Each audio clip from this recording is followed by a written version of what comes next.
Well, on behalf of the National Historic Cheesemaking Center located in Monroe, Wisconsin, we want to welcome you to the interviews of current cheesemakers in Greene County and Wisconsin. Today we're at the Silver Lewis factory located between Monticello and Albany on County Trunk EE. Today is Monday, October 22nd, 2012. I'm Virgil Leopold. Don Sorn is here on the video. And we've got Josh Erickson here with us, who is the cheesemaker here at Silver Lewis. So, Josh, thank you for taking the time to be interviewed for us. Tell us a little bit about yourself first. How did you get into cheesemaking to begin with? Actually, when I was a kid, I started washing wheels for John Marty down at the Davis Cheese Factory after school and weekends, and that's how I got started. How long? Tell me what age you were at that 16. time. 16. 16. And when did you then go into cheesemaking yourself as a cheesemaker? From John Marty's, I went and worked for Kern's for 3 years. Okay. And then I was over as a cheesemaker for Gary Grosson for a little over 20 years. So you worked with Gary, okay. Down at Pleasant Hill? Prairie Hill. Oh, Prairie Hill, rather, I should say. Yeah, okay. And how long have you been here at Silver Lewis? We bought this in August of 2004. Is this a co-op? Or this is a co-op. Okay, but you own the equipment here that's there. Yes. And so what kind of cheese do you make here? We make Brick Farmers, Munstered, and an assortment of flavored cheeses. A lot of it's with like the farmer cheese, but we do like a jalapeno, caraway, garden vegetable, habanero. So for somebody who's looking at these, we've done a number of interviews, Josh, but I'm always kind of fascinated by the diversity that our factories have. How do you determine what kinds you're going to make to be able to do that? We don't make cheese unless we got an order for it. So when you make a cheese, it's already sold? It's already sold. So who do you sell to? There's numerous people around the states. And they come into and you market it out? Do people contact you? They contact us, basically. We've never really went out looking for extra markets. So people who know about Silver Lewis and the cheesemaking here in Greene County contact you, talk to you about that? Yes. That's kind of always been fascinating, I think, to us as we've gone out to do the interviews. So we've got a tremendous way of respect here from this one. So what were you making today, Josh? Today we made farmer cheese, we made a vat of brick, 3 vats of Munster, and a vat of garden vegetable. Okay, so how many farmers do you have haul here? There's 22 currently. Okay, so you rent out, you don't go out and get it yourself, you hire trucks to be able to do that? Right. When we came in, we noticed Faith Trucking was here. Faith Trucking does our trucking. And so they've done that for years for you? I think Bob said they started hauling milk here in '65. And they just got an award with the big cheese for Cheese Days by doing that. Yes. So how much milk do you bring in a given day? It's right now at about 43,000. So you make a little over 4,000 to 4,500 pounds of cheese a day? Well, Somewhere we don't make Saturdays and Sundays. So, okay. All right. Right now, like today, we run 80,000 pounds. You know, that's an interesting thing. And we found that out from a number of factories as we've gone to them, Josh, is a lot of them say we don't make it every day simply because we don't have to do it. We work it 5 days a week and do it. We work on Saturdays, like if Thanksgiving is a Thursday, we'll take Thursday, make Saturday. Okay, and do it that way. So how many people do you have working here? We have currently at 11 employees. And do it that way, so my gosh. And so you have, notice you have a little cheese store? Yes, we have a cheese store here that's at 7 to 3 Monday through Friday, 7 to 1 on Saturdays. So I got to ask a question. Cheese making is not easy. No. It's a lot of work. It's a lot of hard work. Why? Crazy? Yeah, I don't think you're crazy. So, like I said, it sort of upsets me some when you drive by the Prairie Hill Cheese Factory now and see what it looks like. Because Gary once offered, he said, hey, would you guys want to buy in? But at the time, you make a good salary, you got weekends off, you've got vacations. It's like, why do I want to do that? Okay. Till later on, then all at once it starts hitting you, it's like, well, I just want to be it's there. I never was a number. Okay. But, you know, at a lot of places, people are like numbers, you know, in the small plants, you're not. If people go to the National Historic Cheesemaking Center, I mean, which is a wonderful museum, and we get people from all over 50 states and all over the world, and I do tours in there. And if you go upstairs and you go on the one side, there is a map. The map is of Greene County. There was at one time probably a little over 300 factories in Greene County. We're down to 14. Yeah. Why has Silver Lewis, and you just talked about Prairie Hill closing and all these others. My dad hauled to Ridge Dairy. It burned at one point in time, but they never rebuilt. Then he hauled to Klondike. How is it that a Silver Lewis was able to go from that 300 at one point in time down to one of the 14 here in the county? What makes you be successful? I think it's loyal patrons. Okay.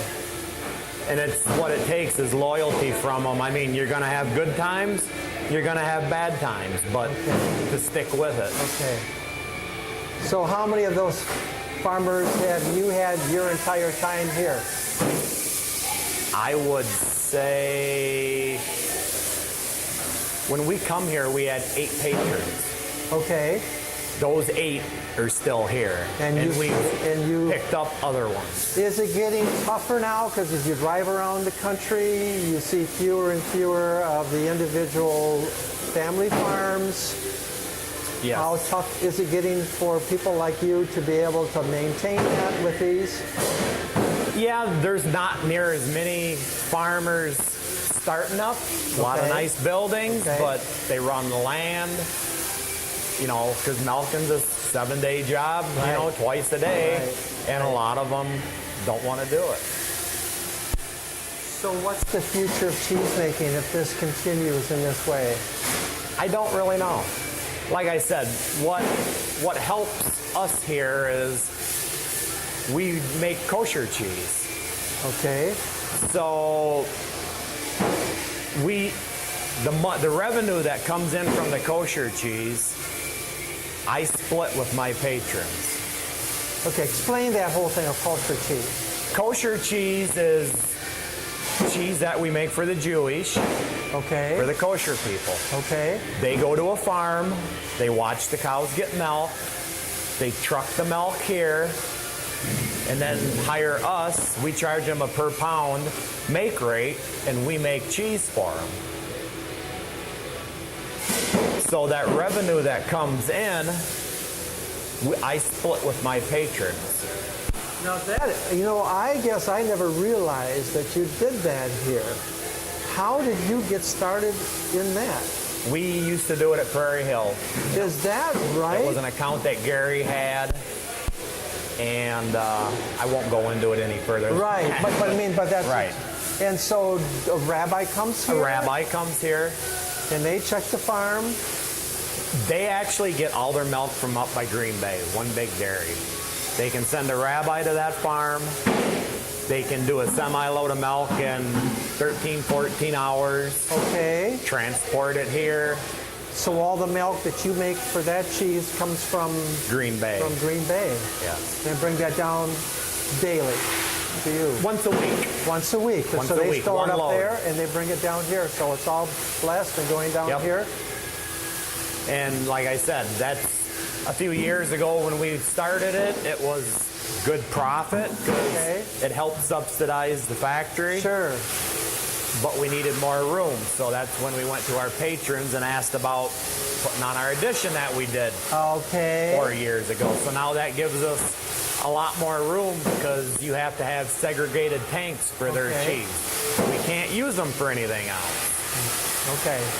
It would be just like, I've been to meat packing plants, and there's a whole section just for kosher meats. Yep. So the same thing would apply for you here for that. For that.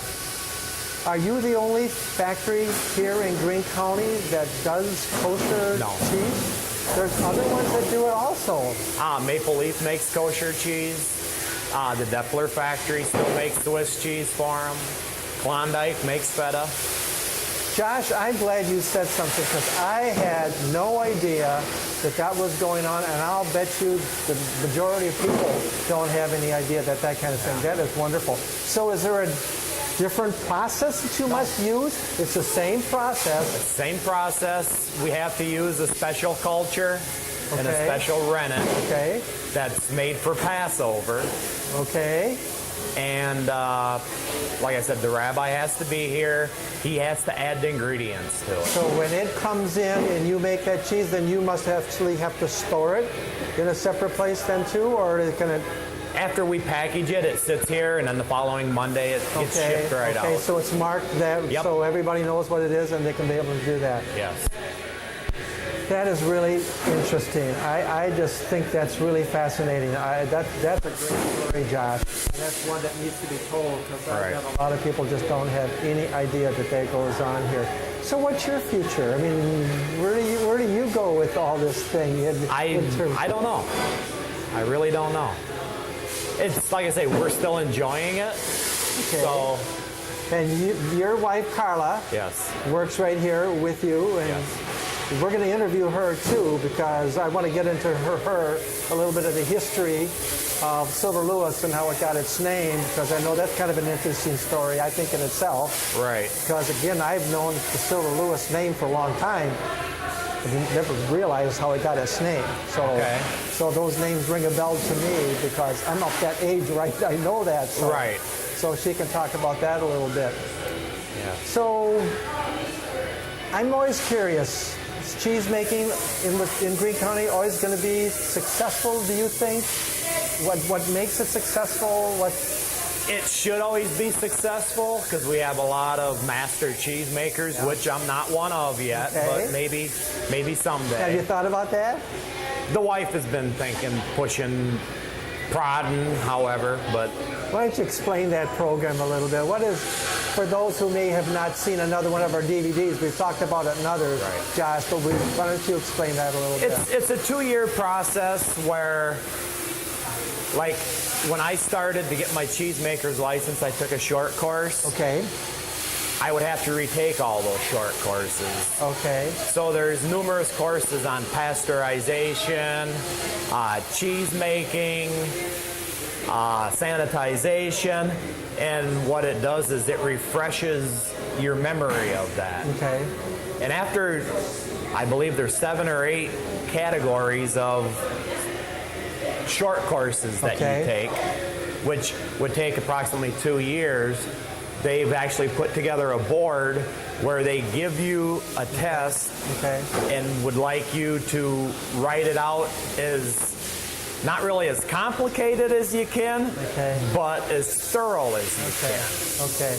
And then they grade it and judge you on that. Is there a signature cheese you would probably go for first, because you have to in each of those categories, right? You have to choose an area. You could do it. I would probably do like Brick and Munster. Brick and Munster. Okay, because that's the ones that you focus mainly on here, other than... See, we do farmer's cheese too. Right. But whenever you add an ingredient to a cheese, it don't make it gradable no more. Okay.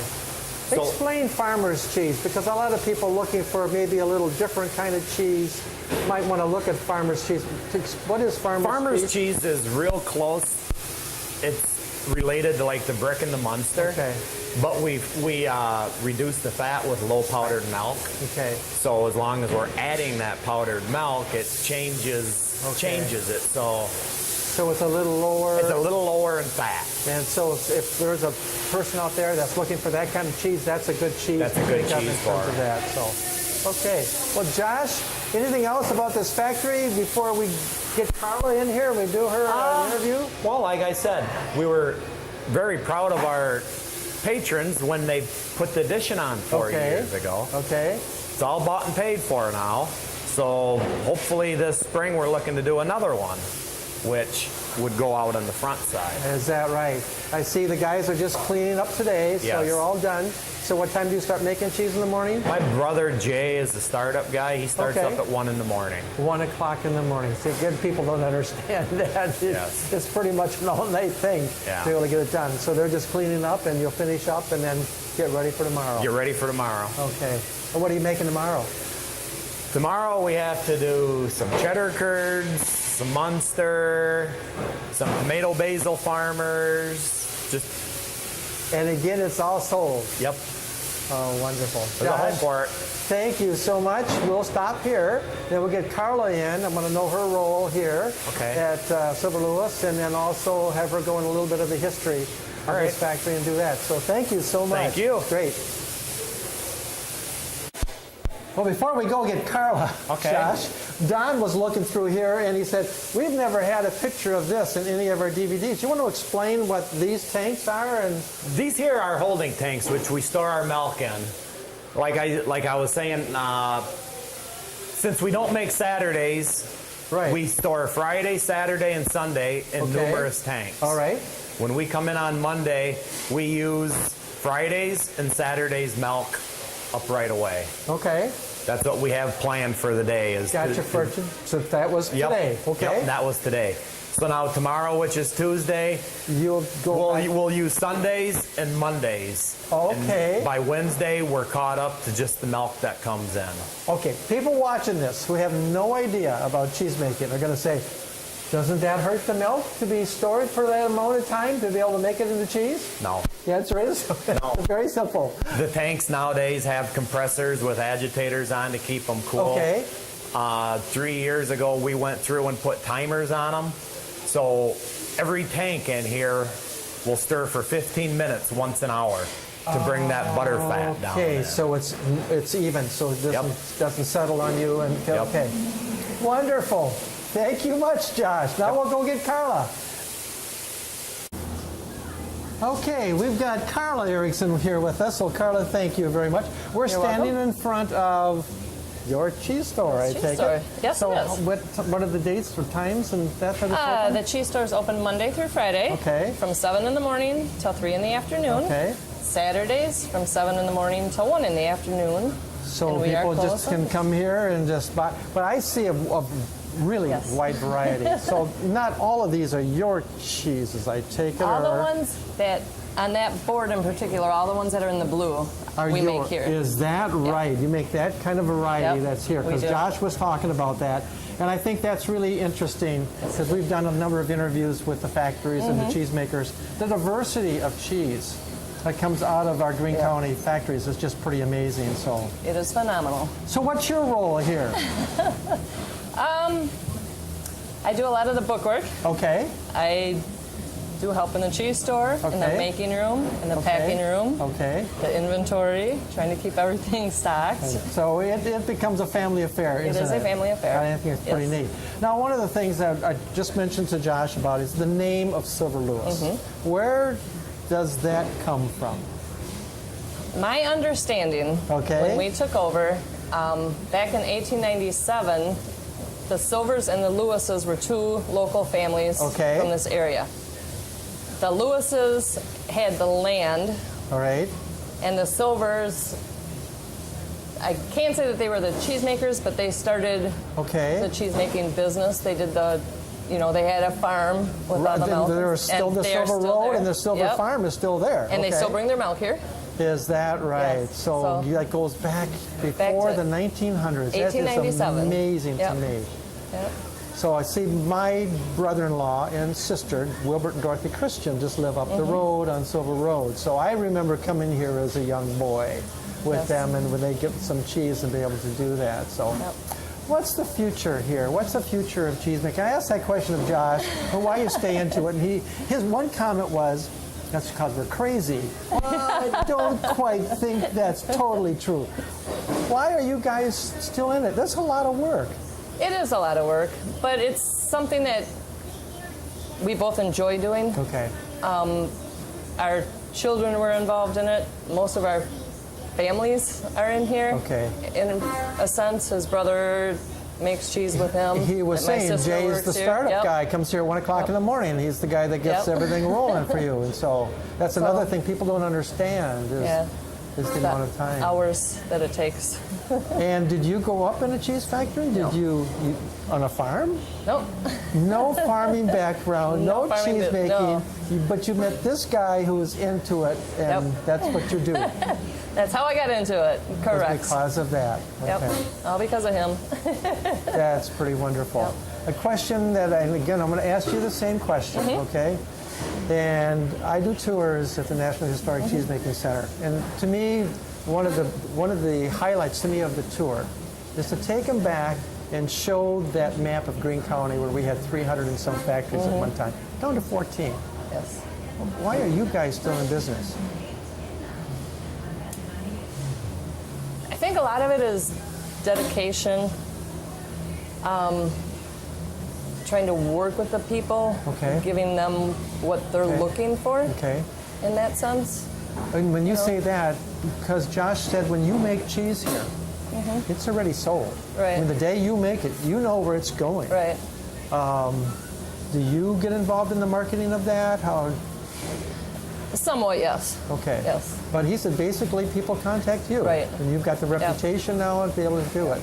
The fascinating thing to me today that I heard that's really different than anything we've heard in any of our other interviews up to this point is the kosher cheese. Yes. I find that fascinating. Yeah. That is a process all on its own. Right. That's In a way. You know, like I said, the rabbis come in and right. work with you and, you know, supervise all of their. My guess is it's pretty strict in terms of what they're looking for, or can anything different there that you guys need Pretty to much worry that about? it's all supervised and everything is coded with their codes, Right. you know, stuff like that. Okay. They don't want anything contaminated, so they actually start right at the farm. Okay. You know, Okay. watch the cows be milked. Right. They watch the trucks come here. Right. They're here when it unloads. They're here when they make. They're here when we package. you know. And then when you ship it, do they come and pick it up, or does it go They to send their own trucking They send to- their own truck. yep. They pick it up, and then that's up to them to Right. distribute wherever they want to be Right. able to distribute. Correct. It's a fascinating story to me. Yeah. It really is. I had no idea that it was there, and I've been involved in this thing for a long, long time. I give the tours. I never knew that you Yes. guys did the kosher. And he said there are a couple other factories here in Greene County that also make Yep. the kosher cheese to Yep. be able to do that. So. Yeah. And that's a pretty good-sized market on its own. Yeah. is Oh, the kosher. absolutely. I would think it would be. Yeah. Well, Carla, thank you very much. You I are appreciate the story about the Silver Lewis. You know, actually, I'd still deer hunt on the Silver Farm. So, I mean, it's pretty interesting to me to Yeah. have that here. So, It is. thank you, and the best to you and Josh for Thank continued you. success. We Thank hear you so very much much. about you and the reputation that you have. So it's neat for Don and myself to come here and interview you and Josh. We are So glad to thank see you both. Okay, thank you. Thank you.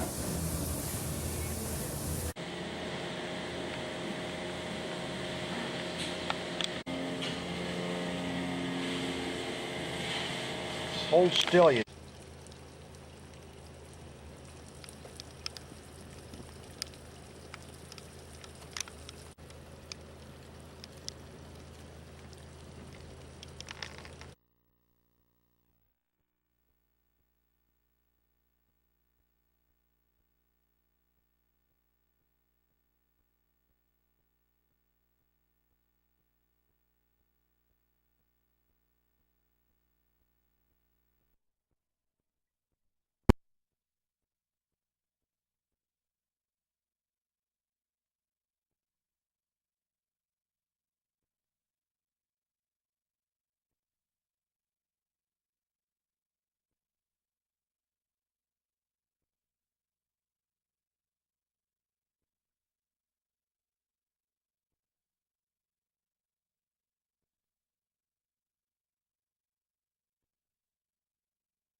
quick.